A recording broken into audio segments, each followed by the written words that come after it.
kuchař. Tak, honem chlapci, musíme si pospíšit, páč, musíme stihnout ještě tu volbu s vačinářským Drožďánem. Hele, podívej se, čas letí, dělej, čas letí. Nemáme čas, můžeme. Co Družko Lidlová, budete mluvit? Ano, jako ruko. No, rukou, takhle. Jmenuji se Moment, Lidlová. já vám ukazuji jenom, jak vám ukážu. Posudíme si. Úsměv a kamera. Lapka. Učitelka poprvé. Jmenuji se Anežka Lidlová. Již 14 let učím na zdejší devítiletce. Žáci z mé třídy zachránili tonoucího spolužáka, byli vyznamenáni školským inspektorem a rovněž vyhráli soutěž ve sběru léčivých rostlin. S naším žákovským orchestrem jsme byli až v Drážďanech. Náš taneční kroužek se zúčastnil strašně. Stop, Družko Lidlová, je to bezvadný. Ale je to takový prostě strojení. Bezprostřednost, přirozenost. Jako když se bavíte s diváky. Nebo se žáky, že? No, spíš diváky teda. Úsměv, přirozenost. A je kamera. Lapka. Učitelka podruhé. Jmenuji se Anežka Lidlová. Již 14 let učím na zdejší devítiletce. Žáci z mé třídy zachránili tonoucího spolužáka.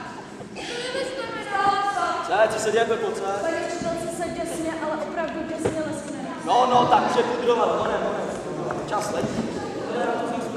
Nezasínej to, jdeme dál. Můžeme. Kamera. Kamera jede. No to moc dobrý. Dobrý, jdeme. Lapka. Učitelka po třetí. Jmenuji se Lídleška Anežka. Promiňte, já už se jmenuji Anežka Lídlová. Já vím. Předeknout se může každý. Nezasínej to. Soudružka se nebude přeříkávat a můžeme jít dál. Pozor na tu přirozenost, jo. Kamera. Lapka. Učitelka po čtvrté. Jmenuji se Anežka Lídlová již 14 let. Soudružko Lidlová, stop. Já jsem vám vymáhnul. Víte, jak jsme se domluvali na médiu, že vám mám. Tak pozor na to, jo. Úsměv, přirozenost a jedeme dál. Kamera. Lapka. Učitelka po páté. Jmenuji se Anežka.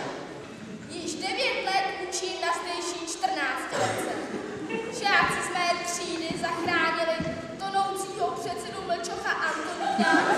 S naším tanečním kroužkem vybudujeme hřiště ve Strážnici. Náš... Soudružko Lidlová. To se ti vleze, je to cancourek, prosím tě. Já to zase... Nezasínej to, já si čas rádi. Soudružka se bude soustředit, taky máme zametku doraženou. Soudružko Lidlová, prosím vás. Neříkejte mi tam Mlčocha Antonína. Ale on se tak jmenuje. No, on se jmenuje Antonín Mlčok. Víte, co jde o tu jeho přirozenost? Rozumíme si. Můžeme. Kamera, lapka. Učitelka po šesté. Jmenuji se Antonín Mlčok a učím ve sběru léčivých inspektorů na tonoucím hřišti. Letos vybudujeme taneční kroužek Národního výboru v Drážďanech.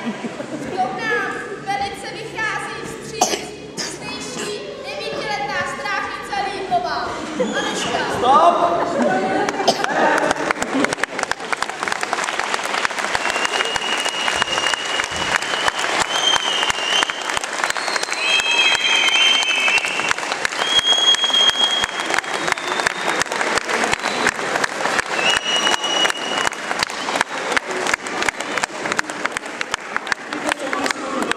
To bylo strašné. Nakonec to zvládla perfektně. Je to přirozený, bezprostřední, hlavně tam máme předmět.